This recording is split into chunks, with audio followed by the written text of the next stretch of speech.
Dear students, Assalamu alaikum. Today we will discuss conversion of coal to petroleum.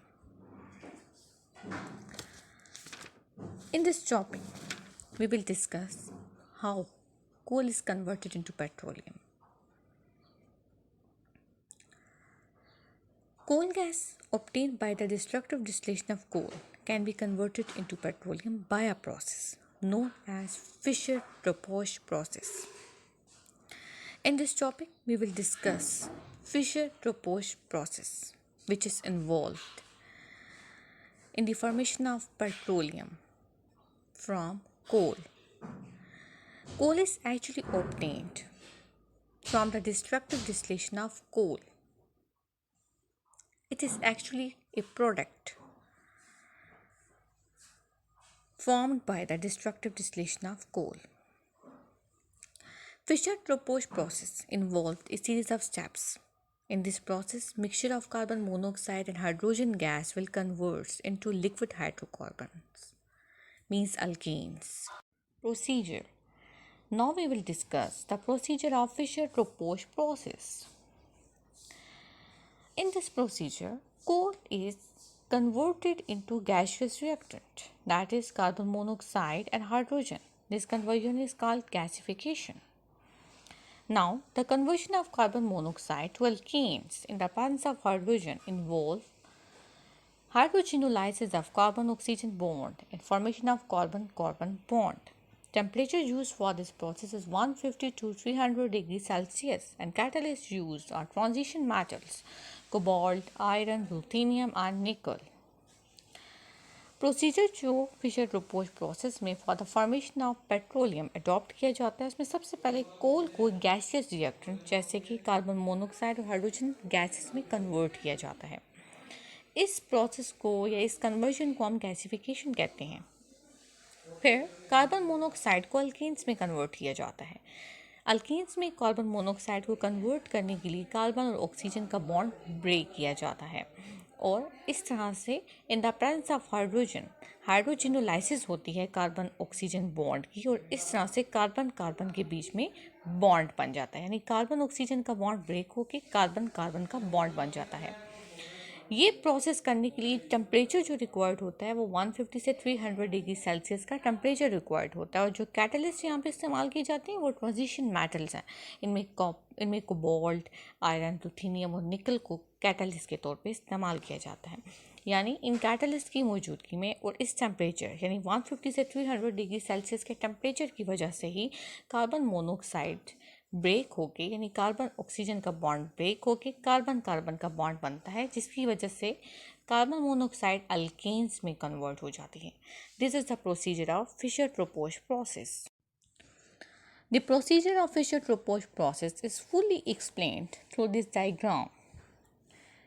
In this diagram, we can see that coal is converted into mixture of hydrogen gas and carbon monoxide. Then this hydrogen gas in the presence of iron catalyst is converted into liquid and waxy hydrocarbons, which is known as alkenes, means which is known as petroleum. तो यहाँ पे आप देख सकते हैं कि कोल जो है वो उसकी गैसिफिकेशन हुई है, वो गैसेस में कन्वर्ट हुए यानी हाइड्रोजन गैस और कार्बन मोनोक्साइड गैसेस में कन्वर्ट हो चुका है। उसके बाद की गैसेस जो है इन the presence of iron catalyst और टेम्परेचर जो 150 से 300 डिग्री सेल्सियस टेम्परेचर प्रोवाइड किया जाएगा। इन दोनों कंडीशंस की मौजूदगी में ये कार्बन मोनोक्साइड और हाइड्रोजन गैस इनका मिक्सचर किस में कन्वर्ट हो रहा है जी? ये पेट्रोलियम में कन्वर्ट हो रहा है, यानी लिक्विड हाइड्रोकार्बन्स या वैक्सी हाइड्रोकार्बन्स में कन्वर्ट हो रहा है, जिन्हें हम पेट्रोलियम कहेंगे। इनको फिर आगे फर्दर जो है वो मुख्तलिफ प्रोसीजर्स में यूज़ किया जाता है। इसके अलावा जो यहाँ पे चूँकि गैसिफिकेशन का प्रोसेस किया गया है जिसमें कोल को कन्वर्ट किया गया है कार्बन मोनोक्साइड और हाइड्रोजन गैस के मिक्सचर में, इस केस में ऑक्सीजन या फिर स्टीम वगैरह प्रोवाइड की गई है। तो जो स्टीम है उसको आगे फर्दर यूज़ किया गया है जी इलेक्ट्रिसिटी जनरेशन के लिए। Petroleum produced in the Fischer-Tropsch process is used as synthetic fuel and lubricating fuel. Fischer-Tropsch process में जो पेट्रोलियम प्रिपेयर किया जाता है इसको सिंथेटिक फ्यूल के तौर पे इस्तेमाल करते हैं, यानी इसको ट्रांसपोर्ट के पर्पस के लिए इस्तेमाल किया जाता है। इसके अलावा it is also use as lubricating fuel, इसको लुब्रिकेटिंग फ्यूल के तौर पे भी इस्तेमाल करते हैं, यानी जो फ्रिक्शन होती है between the moving parts of machines उसको रिड्यूस करने के लिए भी इसको यूज़ किया जाता है। Now our next topic is characteristic of organic compounds. Following are the important characteristics of organic compound. First, unique properties of carbon. Carbon has the property of self-linkage. It can link with hundreds and thousands of other carbon atoms and form chain and ring compounds. This property is called catenation. Carbon में ये ability पाई जाती है कि वो self linkage कर सकता है, मतलब कार्बन के अदर एटम्स के साथ भी ये कंबाइन हो सकता है, यानी कार्बन के एटम्स के साथ कंबाइन करके हंड्रेड और थाउजेंड्स ऑफ कार्बन एटम्स के साथ कंबाइन करके चेन और रिंग तरह के कंपाउंड्स बना सकते हैं। तो इस प्रॉपर्टी को सेल्फ लिंकेज कहते हैं और इसी प्रॉपर्टी को कैटिनेशन का नाम भी दिया गया है।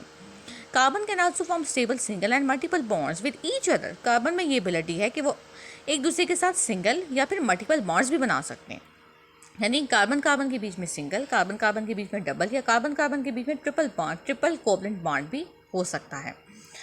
And it can also form single and multiple bonds with other atoms like hydrogen, oxygen, nitrogen, sulfur and halogens etc. Carbon में ये एबिलिटी है कि वो अदर एलिमेंट्स के साथ भी सिंगल या मल्टीपल बॉन्ड्स बना सकता है, जैसे कि हाइड्रोजन के साथ ये सिंगल बॉन्ड बनाता है, ऑक्सीजन, नाइट्रोजन और सल्फर के साथ ये मल्टीपल बॉन्ड्स बनाता है, हाइड्रोजन के साथ भी ये सिंगल बॉन्ड बनाता है। तो इस तरह से जो कार्बन्स हैं इनमें सिंगल और मल्टीपल बॉन्ड्स की भी कैपेसिटी पाई जाती है। Next is isomerism. When two or more organic compounds contain same molecular formula but different structures, these compounds are called isomers and the phenomena is called isomerism. Carbon atoms में isomerism की भी property पाई जाती है। जब दो या दो से ज्यादा ऑर्गेनिक कंपाउंड्स का मॉलिक्यूलर फार्मूला सेम हो लेकिन उनकी स्ट्रक्चर्स एक दूसरे से डिफरेंट हो तो वो आइसोमर्स कहलाते हैं और इस प्रोसेस या इस फिनोमेना को हम आइसोमरिज्म कहते हैं। फॉर एग्जाम्पल एनब्यूटेन एंड आइसोब्यूटेन, दोनों को अगर आप देखें तो दोनों का मॉलिक्यूलर फार्मूला सेम है, मींस एनब्यूटेन और आइसोब्यूटेन में 4 कार्बन एटम्स हैं और 10 हाइड्रोजन हैं, लेकिन दोनों की स्ट्रक्चर्स एक दूसरे से डिफरेंट हैं जिसकी वजह से ये आइसोमर्स बन गए और ये फिनोमेना आइसोमरिज्म कहलाएगा। स्ट्रक्चर्स इनकी एक दूसरे से डिफरेंट सिर्फ कार्बन एटम्स की अरेंजमेंट की वजह से हैं, मतलब कार्बन एटम्स की अरेंजमेंट दोनों में डिफरेंट है। एनब्यूटेन में कार्बन एटम स्ट्रेट चेन की फॉर्म में अरेंज हैं। दोनों केसेस में आप देखें नंबर ऑफ कार्बन एटम्स जो है वो 4 हैं और तमाम कार्बन एटम्स के बीच में सिंगल कोवलेंट बॉन्ड है। अब एनब्यूटेन में कार्बन एटम्स स्ट्रेट चेन की फॉर्म में अरेंज हैं, जबकि आइसोब्यूटेन में कार्बन एटम्स ब्रांच की फॉर्म में अरेंज हैं, यानी एक ब्रांच फॉर्म में कार्बन एटम मौजूद है। यानी आप ये देख सकते हैं आइसोब्यूटेन, आइसो मीन ब्रांच, तो यहाँ पे जो ब्यूटेन शो कर रहा है 4 कार्बन एटम्स इस कंपाउंड के अंदर मौजूद हैं, लेकिन स्ट्रेट चेन नहीं बल्कि ब्रांच चेन की फॉर्म में है ये, ठीक है। This is isomerism. Next is non-ionic character. Organic compounds mainly contain covalent bond between carbon, oxygen and carbon hydrogen atoms. Therefore, they are generally non-polar and they have non-ionic character. Organic compound basically covalent in nature होते हैं, मतलब carbon और oxygen का bond हो organic compound में, ये carbon और hydrogen का बॉन्ड हो, ये दोनों बॉन्ड कोवलेंट इन नेचर होते हैं। यही वजह है कि organic compound basically covalent compounds कहलाए जाते हैं, क्योंकि ये कोवलेंट इन नेचर होते हैं, ये नॉन पोलर होते हैं, ठीक है। इनमें इलेक्ट्रोनेगेटिविटी का डिफरेंस बॉन्डेड एटम में, in case of covalent compounds bonded atom के बीच में इलेक्ट्रोनेगेटिविटी का डिफरेंस बहुत ही कम होता है या ना होने के बराबर होता है। And they have non ionic character, और ये आयनिक के नेचर नहीं होते बल्कि नॉन आयनिक के नेचर होते हैं। Next solubility. Solubility depends upon the force of attraction between solute and solvent molecules. Solubility जो होती है वो डिपेंड करती है सोल्यूट और सॉल्वेंट के मॉलिक्यूल्स की फोर्स ऑफ अट्रैक्शन पे।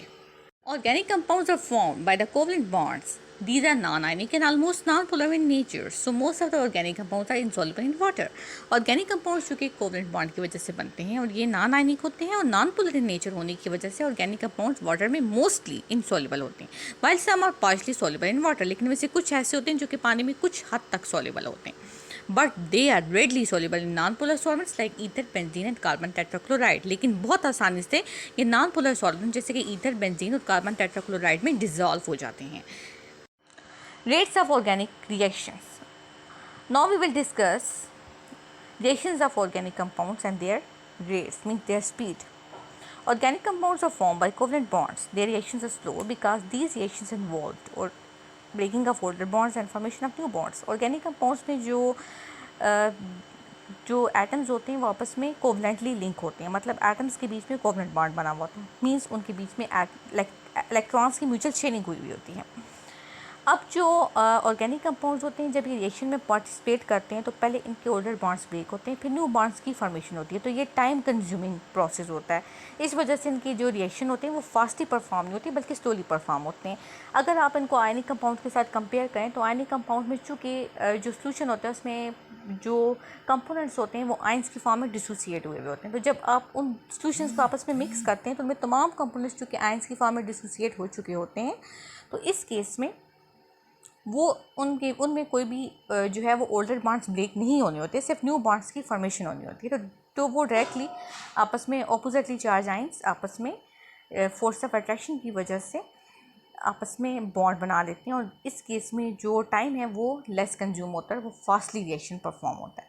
जबकि ऑर्गेनिक कंपाउंड्स में कोवलेंट बॉन्ड ब्रेक होते हैं, मतलब एटम्स के बीच में जो शेयरिंग हुई हुई होती है पहले वो शेयरिंग ख़त्म होती है, वो बॉन्ड टूटता है, फिर जो एटम्स होते हैं वो दूसरे एटम्स के साथ बॉन्ड बनाते हैं। तो इस केस में बॉन्ड टूटने के प्रोसेस में और बॉन्ड फॉर्मेशन के प्रोसेस में टाइम कंज्यूम होता है, तो इस वजह से इनकी रिएक्शन स्लो होते हैं।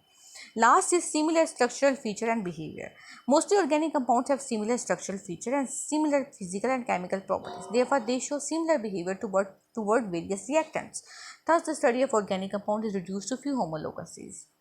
मोस्ट ऑर्गेनिक कंपाउंड जो होते हैं उनकी स्ट्रक्चरल फीचर और जो है वो सिमिलर होते हैं, उनकी फिजिकल और केमिकल प्रॉपर्टीज़ भी एक दूसरे से मिलती जुलती होती हैं, और वो जो मुख्तलिफ रिएक्टेंट की तरफ जो केमिकल बिहेवियर शो करते हैं वो भी एक जैसा होता है। यही वजह है कि ऑर्गेनिक कंपाउंड्स को कुछ होमोलोगस सीरीज़ तक महदूद कर दिया गया है। मतलब अगर आप अल्केन की होमोलोगस सीरीज़ की बात करते हैं तो उसमें जितने मेंबर्स जिनमें कार्बन कार्बन के बीच में सिंगल सिंगल बॉन्ड है उन सबको आप सिर्फ उसी ही कैटेगरी में स्टडी करेंगे। अल्कीन्स को उन्हीं की कैटेगरी में स्टडी करेंगे, अल्काइंस को उनकी कैटेगरी में स्टडी करेंगे।